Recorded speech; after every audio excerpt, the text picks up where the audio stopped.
welcome to another Bunny and Teddy video diary, and this one is part 3 of our African Island Adventure series, describing on how we went to visit 2 of the Mascarenhas Islands in the Indian Ocean. If you haven't seen the first 2 videos in the series, then go and check them out first before you see this one. And if you don't want to miss any of the rest of the series coming up after this one, then please hit that subscribe button and the bell to be notified of each video that comes up. So on to part 3. This video is all about how we got to Rodrigues Island and where we stayed.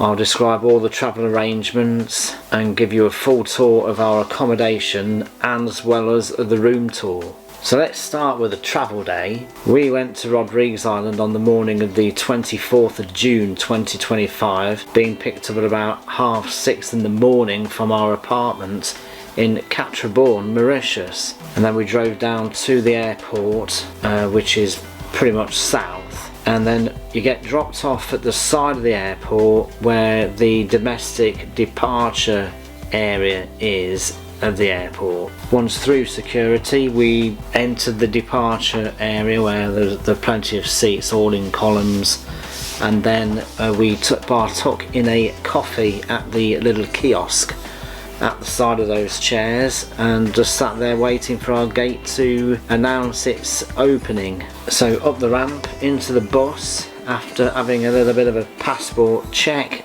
and boarding pass check, and onto the bus to the aeroplane. And the plane of the day was to be by Air Mauritius, and it was an ATR-72. And the ATR-72 is named as such because it has 72 seats on board. The flight started fairly well. Nice blue skies, bit of cloud, but at least you could see Mauritius fading away in the distance as we left the island. But by the time we got to Rodrigues, which is about 90 minutes later, we flew into a lot of cloud and a bit of disturbance. So sit back and enjoy the landing.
we got off the plane, we got a taste of the weather that we were about to experience whilst on the island for the vast majority of our stay. It was very wet and windy as we walked across to the passport building, if you like, the arrivals building, where you collect your baggage as well as do the old passport control bit. It felt a bit like being on a Scottish island in terms of landing on it and experiencing that sort of weather. It certainly wasn't a tropical island experience. We knew that we were going to get picked up at the airport, so after a minibus ride with just us on board, we arrived at the accommodation. It's called Villa Paradise and we got it off booking.com. And from the photos on that website, it surely does look like a piece of paradise. But as we were going to experience it, it was in their winter, which means that it's best to be seen in the summer. When you've negotiated the first set of steps with your luggage, like I nearly didn't, I nearly went head first into the hedgerow, if you like, leading down those steps. You do get greeted with another set of steps which go up this time into what is essentially the restaurant bar area where you check in. And in this restaurant bar area there are rooms the back of it and down the side to the very back of the bit. There are rooms there as well, but we were staying in one of their newest well, I want to say apartments. So they're like little villas in a way. You have to go down more steps and then even more steps after a bit of a stepping stone situation and a slippery slope. On a slippery slope, should I say. The stepping stones were on grass and it had been raining quite a bit, so it was a bit slippery, to be fair.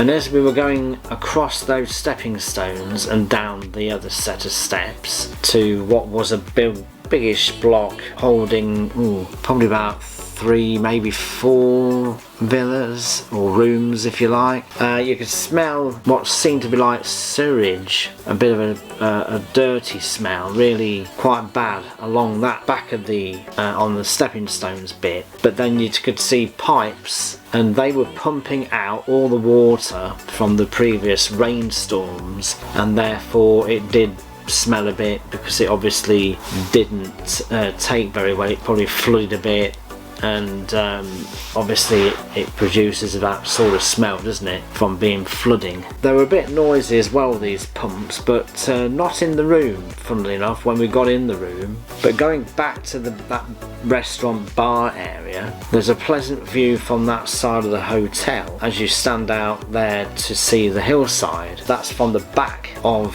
the rooms that lead away from the restaurant bar area on the far side of it. Meanwhile, the view looking out from the outside seating area near the pool was rather different than the photos. The sea view from the photos was only partial in our experience of it, and again, this is all down to the season when we went there. So in the summer you would have that cut back, that big bush, shall we say, at the far side of the pool, and then you'd see out to sea and it would be quite a view.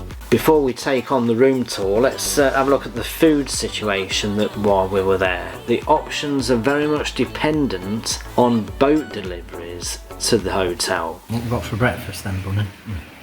This is a delight.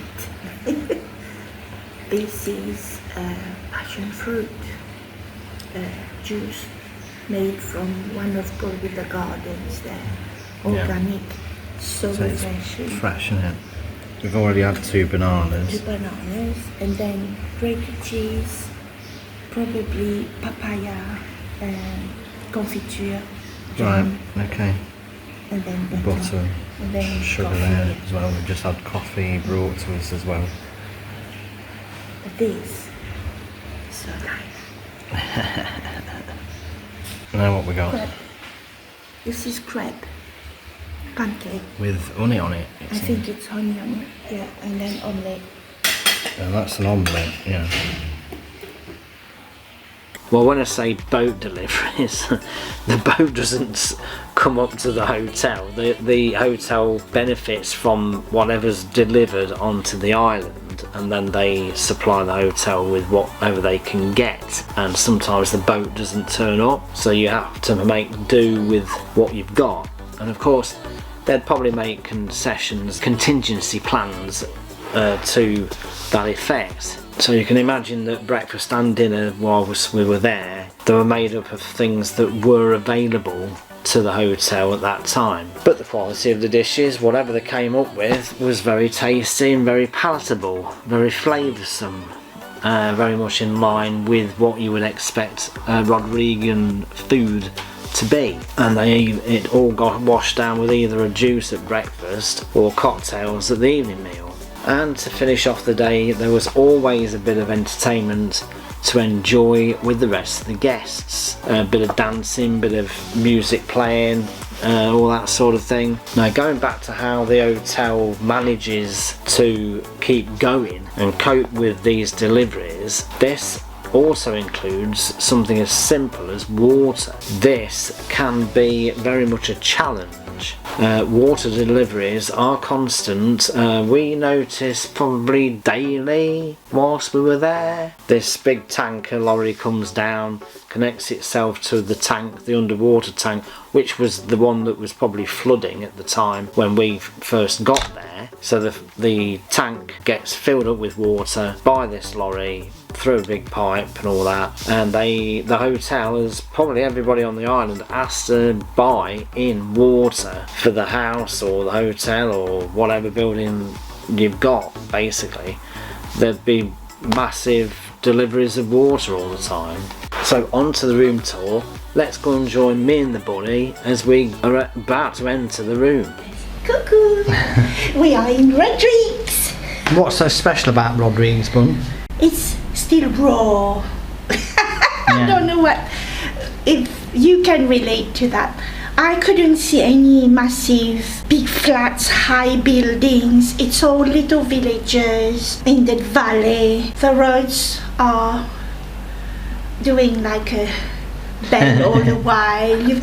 I don't know, you from Mauritius to Rodrigues, where Mauritius is now in terms of development, and you don't feel that in Rodrigues. There's none of that. As soon as the plane lands, it's another feeling. The airport is a lot smaller. The people, the queues are smaller. There's only one plane at a time. It's more convivial. People are laid back. Basically, the driver who picked us up, it was like, you know, there is no, I don't know, there is still no class. You don't have to be a certain way. You are who you are. Yes, that's another thing. He came with his savate. In Mauritius, if you work in hotels and all that, you can't possibly greet a client with savate. He had his t-shirt with savate is flip-flop. Yeah, but for your English viewers, they wouldn't know what a savate is. Oh, a flip-flop then. You can't wear that in Mauritius. He had flip-flop and, you know, cool as anything. I don't know, it's a sort of chill. Accept us like we are. I'm not saying they are poorer, but it's more, we go back to basics here. When I say basics, it's really basics. Example, for us, one thing I'm going to say, straight away we thought we were going to have shower gel. We forgot our shower gel. It's not a big thing. We got soap, Mauritian soap, and it will do fine. We rub it in our sponge, that's fine. I don't know, a little bit where there is not, we are still in a very, very nice room. It's beautiful, but it's comfortable. And it's new, apparently, isn't it? Yeah, last year. But there is no luxury, top luxury like you would expect when you come to Mauritius. You know, it's more, not there yet, is it? There are some hotels already, but you will pay the Mauritian price in Rodrigues, right? But here there is a sort of, I say, authenticity still there. The island is still with its rawness. The people are who they are, you know. Yeah. You can't come to Rodrigues and expect big things. You come to Rodrigues to discover that they are a lot more simpler than Mauritian people. There is no faff, there is no glamour about. You will discover that when you.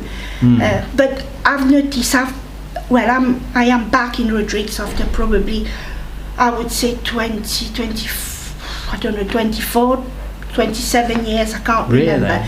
Yeah. In certain ways, it hasn't changed, but I think the roads are better. Well, they certainly did look fairly The roads well are better. laid, They've built more roads. considering the mountainous roads. Yeah, and then I say it's not yet overbuilt. When you arrive in Mauritius, wherever you go, you see tall buildings in the capital. It's the capital. It's business. It's here. It's not like that yet, but it will. I think. I don't know. It will. I'm not sure whether it will become like Mauritius because it's a tiny island, and they rely on us, Mauritian, to bring things to them. So sometimes things are delayed, and you know. So I don't know. Well, this is my first impression, but look at that. Look at this hospitality. You know. No, it's well laid out. It's got the clean. 2 bedside tables with lamps. Clean. Nice backdrop behind the bed. Nicely laid out. You got aircon in the corner. You've got hot water, you've got a shower, you've got toilet. What else do you need? Yeah. You've got a nice little dresser, you've got TV, you've got Wi-Fi, you've got... I mean, you know, what else do you need? 2 drawers in the cupboard. Yeah, Did you say nice TV? You got your kettle. You have to Kettle. buy water though, yeah, we've got to buy because water. obviously you can't drink the tap water anyway. The wardrobe is interesting. That's it. Oh yes, there's no... Hooks, hooks and some coat hangers. You've got a full-length mirror once you stand in front of it. Yeah. That's the mini bar, which is empty. So I don't know where she was thinking about it being Yeah, I don't know. complimentary. Yes, it's okay. Shows the bathroom, Bum. Right, bathroom. Where's the light? Oh, the light is here. We've got 2 lights, one for the bathroom, the other one's for the main room. Toilet, very clean. A sink, towels, only 1 towel. I It think. seems that way. Ooh, that's a point. Towels. Towels. We haven't got any towels. We've got in our beach towel. It will have to do. Well, we wouldn't think we're going to be on the beach anyway. I don't know. That's lovely though. Towels, 2 soaps. That's a bit weird not having any towels. Okay, and We then might shower. have to ask about that really. Okay, shower. The shower, I think you can get about 6 people in there. Yeah. But it's only got a shower with shower. a tap and a soap dish. Yeah, soap dish. Apart from the little bits and pieces that aren't in this room, it's quite Where is the... okay. Is that the light? That's the light on the left is for the bathroom. I said, right. No, you just switched off the other one. Okay. We're going to relax a minute, having had a dreadful flight. No, it wasn't. We are at Villa Paradise, which is in Billadiru. Baladiru, should I say, here on Rodrigues Island, and we shall see you later. Tell them we'll go for tea at 4 o'clock. Oh yes, we've got afternoon tea at 4 o'clock, and it's now pushing 12:30, so see you there.